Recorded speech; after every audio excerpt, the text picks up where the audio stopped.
অনেকে অনেকভাবে অনেক ব্যাখ্যা করে। আমি কিন্তু এখানে যা বলতেছি সব কোরআনের ভিতর থেকে বলতেছি। কেন বলতেছি? কারণ পৃথিবীর বুকে আল্লাহ রাব্বুল আলামিন যে কুরআনে পাক রাসূলে পাক সাল্লাল্লাহু তাআলা আলাইহি ওয়াসাল্লামের উপর নাজিল করেছেন, এটা অপরিবর্তনীয়। সবাই বলেন না সুবহানাল্লাহ।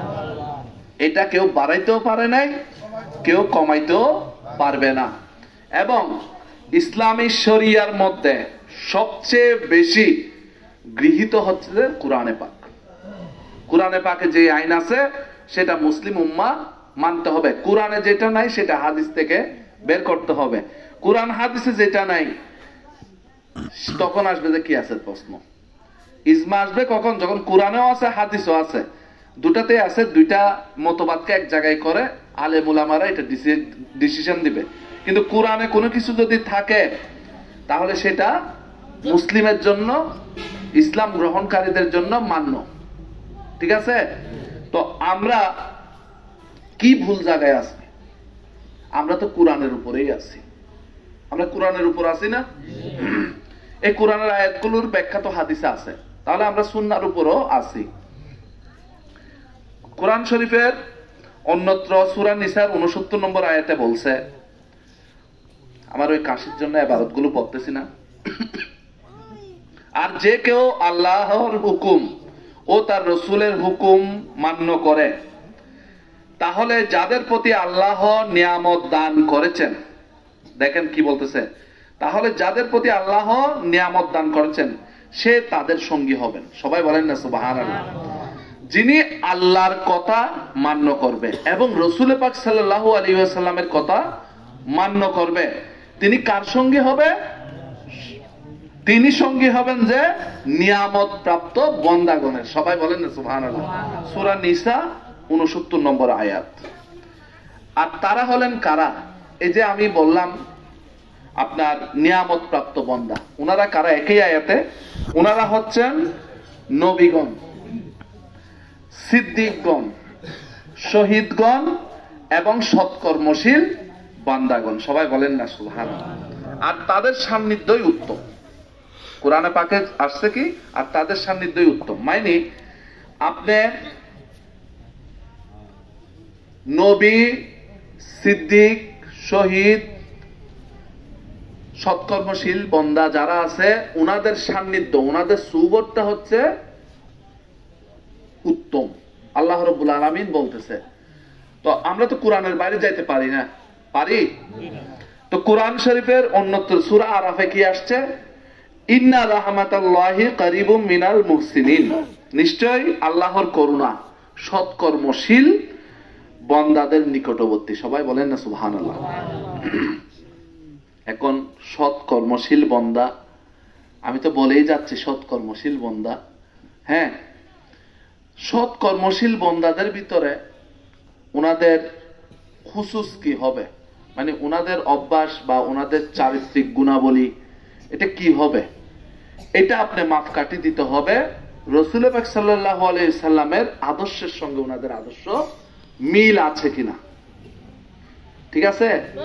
তারপরে যে ব্যক্তি সৎকর্মশীল বান্দার ভিতরও কি আছে? পার্থক্য আছে। এক একজন এক এক রকম। আল্লাহর এমন অনেক ওলি আছে যারা নিজেদের প্রকাশকে পছন্দ করে না। এমন অনেক ওলি আছে যে আল্লাহর কাছে চায় যে আল্লাহ আমার সঙ্গে তোমার যে সম্পর্কটা এটা মানুষকে তুমি জানাইও না, এরকমও আছে। আবার আল্লাহ যখন ইচ্ছা করে যে আমার ওয়াহেদানিয়তকে আমি প্রকাশ করব, আমার নবীর প্রতি যে দিন দিয়েছি সেটাকে প্রচার করার জন্য প্রকাশার্থে আমি কাউকে প্রকাশিত করব, তখন ওই বান্দা প্রকাশিত হয়। সবাই বলেন না সুবহানাল্লাহ। যেমন ধরেন আমাদের চট্টগ্রাম মগ চাকমাদের এলাকা না? পার্বত্য চট্টগ্রামটা আমরা মগ চাকমাদেরই, কিন্তু সেখানে আল্লাহ রাব্বুল আলামিন এবং হুজুর নূর সাল্লাল্লাহু তাআলা আলাইহি সাল্লামের ইচ্ছা হয়েছে, যার কারণে হুজুর গাউসুল আজম মাইজ ভান্ডারী সেখানে ফটিকছড়ির জমিনে উদয় হয়েছেন। সবাই বলেন না সুবহানাল্লাহ। হুজুর গাউসুল আজম মেজবান্ডারির বংশ পরিক্রমা যদি আপনি দেখতে যান, তিনি বংশীয় সাজরাগত ভাবে রাসূল পাক সাল্লাল্লাহু তাআলা আলাইহি ওয়াসাল্লামের বংশধর। হযরত পীরানা পীর দস্তগীর রহমাতুল্লাহ আলাইহি সন্তান সৈয়দ আব্দুর রাজ্জাক রহমাতুল্লাহ আলাইহি বংশধর। সবাই বলেন না সুবহানাল্লাহ। আওলাদে রাসূল, আওলাদে রাসূল তো এমনিই সম্মানিত, এর বাইরে উনি এমন সৎ কর্মশীল বন্দা যে উনি মুখে জবানে যা বলছেন তাই সত্য হয়ে গেছে। একটা হলো যে আমি দেখে সত্য বলছি, আর আরেকটা হলো যে আমি বলছি তা সত্যে পরিণত হয়েছে। তাহলে দুইটার মধ্যে পার্থক্যটা কি? আল্লাহর মনে চাইছে যে এই বন্দা বলছে যে এখন বৃষ্টি আসুক, কথাটা বুঝবেন, আল্লাহ বৃষ্টি দান করছে, তাহলে বুঝতে হবে আল্লাহ উনার জবানকে সত্য এবং পবিত্র করে দিয়েছেন। সবাই বলেন সুবহানাল্লাহ। তাহলে এই পর্যায়ের আল্লাহর যারা বন্দা আছেন তারা শুধু আমাদের জন্য না, সমস্ত সৃষ্টিকুলের জন্য, সমস্ত সৃষ্টিকুলের জন্য রহমত স্বরূপ। সবাই বলেন না সুবহানাল্লাহ। অনেকে রাসূল পাক সাল্লাল্লাহু আলাইহি ওয়াসাল্লামকে কি বলে? বিশ্বনবী বলে। এটার বিরোধী আমরা। কেন বিরোধী? দেখেন কোরআনে পাকে আসছে ওয়ামা আরসালনাকা ইল্লা রাহমাতাল লিল আলামিন। আলামিন শব্দের অর্থ হচ্ছে সমস্ত সৃষ্টি জগৎ, নট অনলি বিশ্ব। একটা বিশ্ব তো এতটুকু। আপনি যদি এখন ওই যে গ্যালাক্সিতে যান, সেখানে দেখবেন যে পৃথিবীটা একটা বিন্দুর মতো না। আল্লাহর সৃষ্টি হাজার হাজার গ্রহ, নক্ষত্র, তারকারাজি। হুজুর নূর সাল্লাল্লাহু তাআলা আলাইহি ওয়াসাল্লাম সমস্ত সৃষ্টিকুলের মধ্যে রহমত। হুজুর সাল্লাল্লাহু তাআলা আলাইহি ওয়াসাল্লাম সমস্ত সৃষ্টির জন্য রহমত। ওনাকে শুধু বিশ্বের সীমাবদ্ধতায় আমরা বানতে পারবো না। দেখেন অন্য কেউ হযরত মুসা আলাইহিস সালামের জমানায় হযরত মুসা আলাইহিস সালাম আল্লাহর সঙ্গে কথা বলতেন, সরাসরি কথা বলতেন। দৈনিক 1000 প্রশ্ন করতেন উনি। কিছু কিছু রিওয়ায়াতে আছে 1000 প্রশ্নের উত্তর আল্লাহ দিত, কিন্তু পর্দার আড়ালে। মাঝখানে কি আছে? পর্দা আছে। তো হযরত মুসা আলাইহিস সালাম এক সময় আপনার আল্লাহকে দেখার বাসনা প্রেরণ করেন। তখন ওনাকে আল্লাহ রাব্বুল আলামিন কোথায় যাইতে বললো? আমি সংক্ষিপ্ত আকারে বলতেছি আর কি, তুর পর্বতে। তো তুর পর্বতে যাওয়ার সময় সেখানে এই যে আমরা জুতা রেখে যাই, অনেকে বলে যে জুতা রাখি যাও কেন? বলে না, তুর পর্বতে যাইতে জুতা রাখি যাইতে হয়। জানেন সেটা? পাদুকা হযরত মুসা আলাইহিস সালাম রেখে গেছে তুর পর্বতে যাওয়ার পর। শুধু 70,000 নূরের পর্দার একটা পর্দা অনলি আল্লাহ সরাইছে, ফুল পর্দা সব সরায়নি। নূরের তজল্লিতে তুর কি হয়ে গেছে? জলে ছাই হয়ে গেছে। সবাই বলেন না সুবহানাল্লাহ। সেই জায়গায় আমাদের রাসূল হুজুর নূর সাল্লাল্লাহু তাআলা আলাইহি ওয়াসাল্লাম ওনার জীবদ্দশায় শুধু পৃথিবীতে বসে থাকছে তা না, উনি 7 আসমান ভ্রমণ করছে। 7 আসমান ভ্রমণ করার পর 70,000 নূরের পর্দা সেট করে লা মুকামে উপস্থিত হয়েছে। সবাই বলেন না সুবহানাল্লাহ। যেখানে আল্লাহ এবং বন্দা, আল্লাহ এবং রাসূল, আর কেউ নাই। আমার কথা বুঝতেছেন? তাহলে উনি রহমত শুধু যদি মানে পৃথিবীর জন্য হয়, তো উনি আপনার মেরাজে লা মুকামে যায় পৌঁছলো, প্রত্যেক আসমানে ভ্রমণ করলো, জান্নাত জাহান্নাম দেখলো, সেখান থেকে নামাজ নিয়ে আসলো, হ্যাঁ, হালাল হারাম বিবেচনা আসলো। মেরাজ থেকে না, প্রায় ধর্মের অধিকাংশ আইন কানুন কোথা থেকে আসছে? লাইলাতুল মেরাজে, যখন আল্লাহর সঙ্গে দর্শন হয়েছে। বিশেষ করে সালাতের বিষয়টা, পঞ্জেগানা সালাতের বিষয়টা সেই দিনেই নির্ণয় হয়েছে। তাহলে আমরা বিশ্ব বলে সংক্ষিপ্ত করতে পারি না আল্লাহ রসুলকে, যার কারণে কারো সঙ্গে দ্বিমত করি না। কেউ যদি বিশ্ব বললে শান্তি লাগে সে বিশ্ব বলবে, কিন্তু আমরা সাধারণ শুধু বিশ্ব বলতে চাই না, কিছু না, আমরা রসুলুল্লাহকে রসুলুল্লাহ বলতে চাই। উনি রাহমাতুল লিল আলামিন। ঠিক একই ভাবে বাবাজান কেবলা কাবাই আলম হুজুর গৌসুল আজম গোলামুর রহমান আল হাসানি আল মাইজভান্ডারি, উনার কাছে যখন গেছে ভক্তরা, যাওয়ার পর উনি বলতেছে যে জালালি হালতে আমি 18,000 মখলুকাতের জন্য বাবা ভান্ডারি। সবাই বলেন না সুবহানাল্লাহ। আল্লাহর সৃষ্টি 18,000 মখলুকাতের জন্য উনি বাবা ভান্ডারি। উনি বলতেছে যে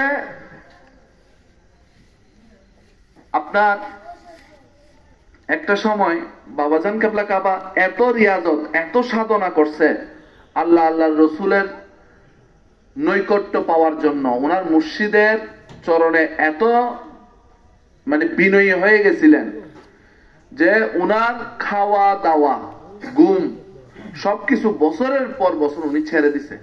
এটা সাধারণ মানুষে পারবে না। উনি নামাজ সালাত আদায় করতে করতে করতে করতে করতে করতে ওনার ছাত্র জীবনে দিনে রাত্রে সালাতের মধ্যে ওনার জীবন কাটছে। কার? বাবা ভান্ডারীর। তো বাবা ভান্ডারী কেবলা কাবা এটা একটা নূরের জ্যোতি হিসেবে আমাদের কাছে প্রকাশিত হয়েছে। কেন?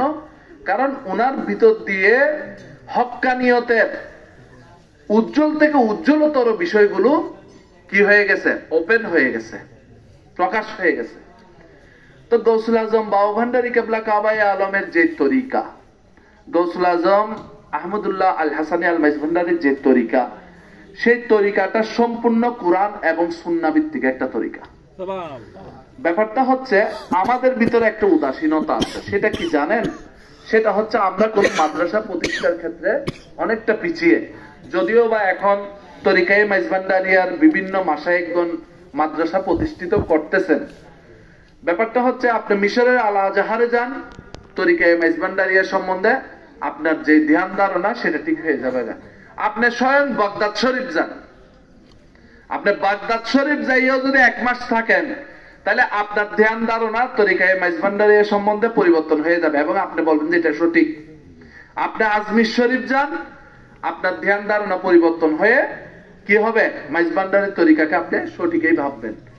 যেই তরিকার মধ্যে যে যেভাবে ভজনা করতে চায়, আল্লাহকে যে যেভাবে সন্তুষ্ট করতে চায় সে সেভাবেই সন্তুষ্ট করতে পারে, সেটা হলো যে তরিকায়ে মাইজভান্ডারিয়া। আপনার হযরত গাউসুল আজম মাইজভান্ডারির খলিফাদের ভিতরে কয়েকটা দরবার এমন আছে যেখানে ঢুলবাদ্য হয় না, ঢুলবাদ্য হয় না, এরকম আছে। তো এই দরবারগুলো সম্পূর্ণ শরীয়ত মাফিক চলে।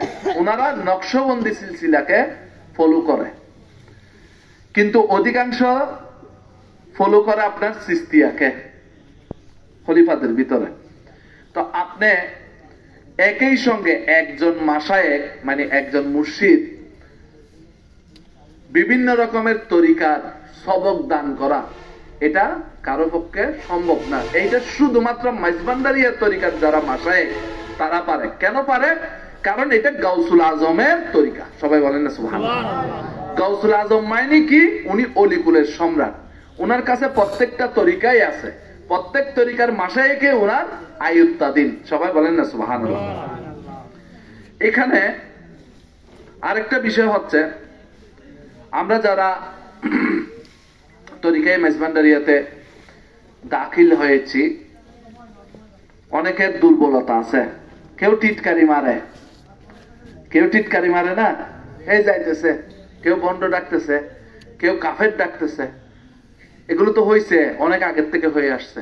আল্লাহ রসুল যে দিন ধর্ম প্রচার করছে, আল্লাহ রসুলকে এমনি এমনি প্রচার করে ফেলছে? আল্লাহ রসুলকে কাফের মুনাফিকরা তো এক সময় পাগলও ডাকছে, নাউযুবিল্লাহি মিন যালিক।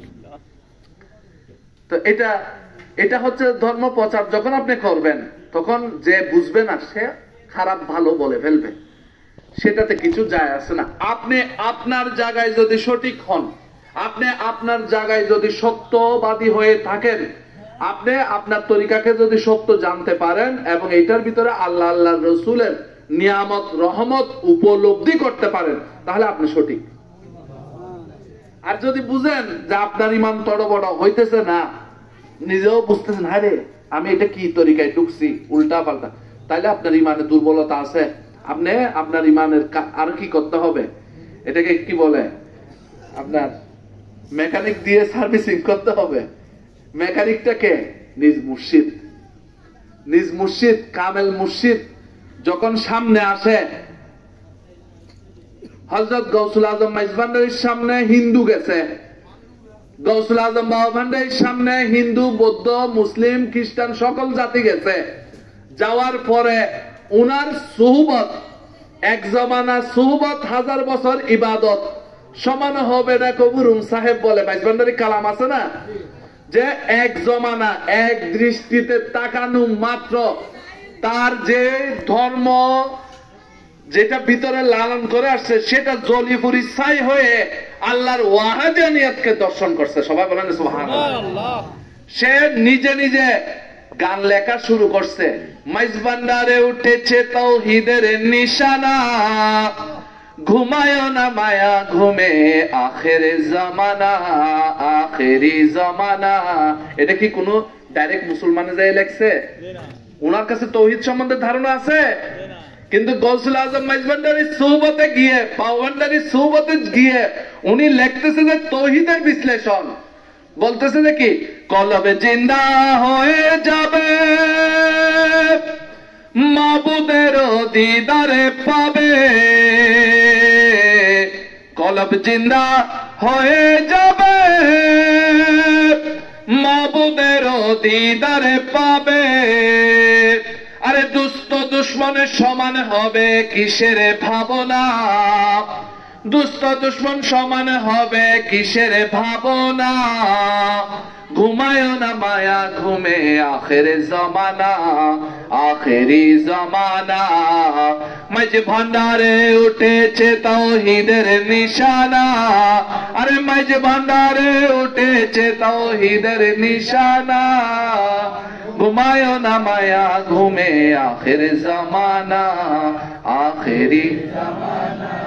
আরে খেদমতে হইলে দাখিল, ইলমে লদুন হবে হাসিল, খেদমতে হইলে দাখিল, আরে ইলমে লদুন হবে হাসিল। আরে নিজের রূপ দেখিয়া হবে নিজে দেওয়ানা, আরে নিজের রূপ দেখিয়া হবে নিজে দেওয়ানা, ঘুমায় না মায়া ঘুমে আখের জামানা, আখেরি জামানা। মাইজভান্ডারে উঠেছে তাওহীদের নিশানা, আরে মাইজভান্ডারে উঠেছে তাওহীদের নিশানা, ঘুমায় না ঘুমে আখেরি জামানা, আখেরি জামানা। আসে মাইজভান্ডারীর দোয়া, কি শব্দ আজরাইলের ছোঁয়া, আসে মাইজভান্ডারীর দোয়া, আরে কি শব্দ আজরাইলের ছোঁয়া।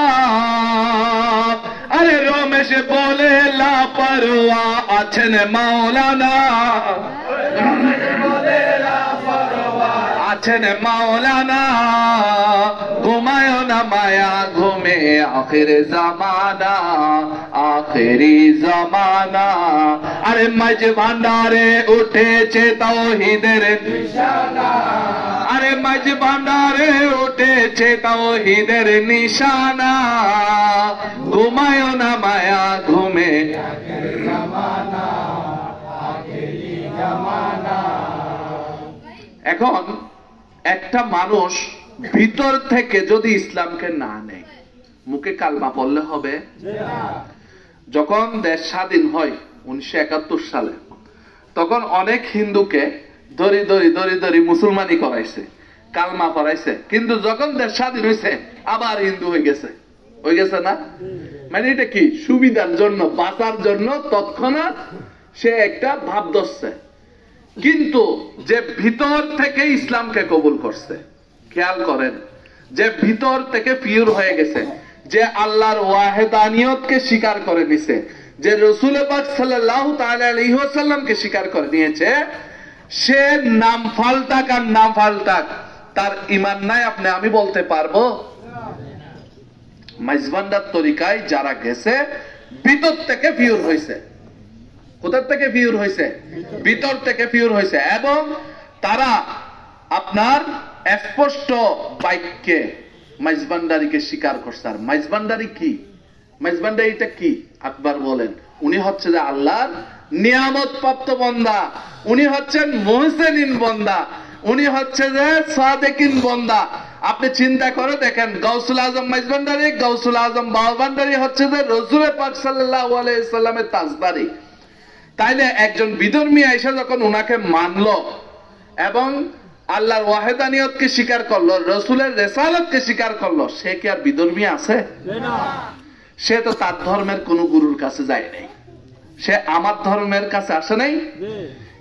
ইসলামের এই জায়গাটা বোঝার জন্য, এই জায়গাটা উপলব্ধি করার জন্য অনেক অনেক পীর মাশায়েখ গৌস কুতুব আবদাল্লাহ বুঝাইতেছে। রাসূল পাক সাল্লাল্লাহু আলাইহি ইসলামের কাছে যারা গেছে, যেমন ধরেন এক সময় একজন ইহুদি, আপনারা কথা বলিয়েন না প্লিজ, রাসূল পাক সাল্লাল্লাহু তাআলা আলাইহি ওয়াসাল্লামের কাছে একদিন এক ইহুদি গেছে।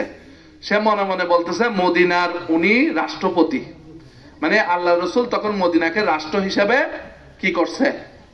ফোকাস করছে। আপনারা কি মাহফিল করে ফেলবেন এখনই?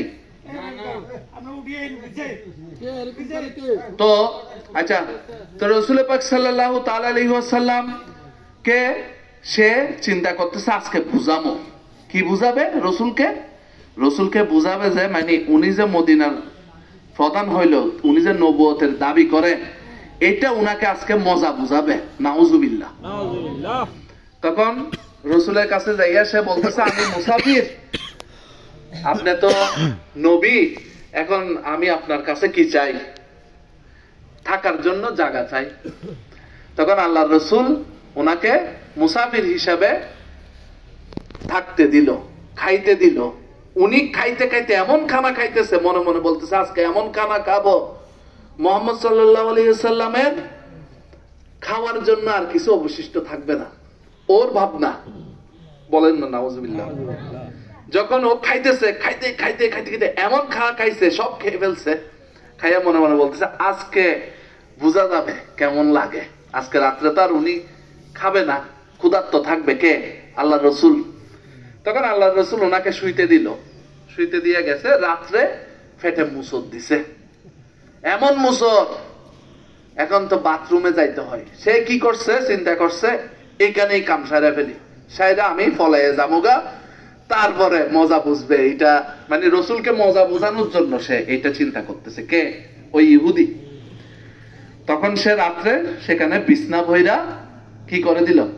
কদাচার করে দিল, দিয়া সে ফলাইয়া গেছে গা। যাওয়ার পরে সে অর্ধেক ফতে যাইয়া দেখে সে যে স্বর্ণ মুদ্রার থলি আনছিল, ভুলে সেই থলি ফালাইয়া চলে আসছে। এখন তার মাথায় ঘুরতেছে, কয় হায় রে, এখন যদি যাই, যদি রাসূল পাক সাল্লাল্লাহু আলাইহি ওয়াসাল্লামের সামনে যাই, উনি তো আমাকে ছাড়বে না, আমাকে তো মারি ফেলবে, কেমনে যাই ভয়ে। তখন সে চিন্তা করলো না, স্বর্ণগুলা লোভও সামলাইতে পারতেছে না, আবার ভয়ও লাগতে আছে। তখন আস্তে আস্তে আস্তে আস্তে সে গেল। যাওয়ার পর সে সর্বপ্রথম দেখলো আল্লাহর রাসূল সাল্লাল্লাহু তাআলা আলাইহি ওয়াসাল্লাম নিজের হস্ত মুবারক দিয়ে সেই কদাচারকৃত জিনিসগুলো ধৌত করতেছে। সবাই বলেন না সুবহানাল্লাহ। এটা দেখে তার মন সাথে সাথে পরিবর্তন হয়ে গেল। আমি এটা কি দেখতেছি?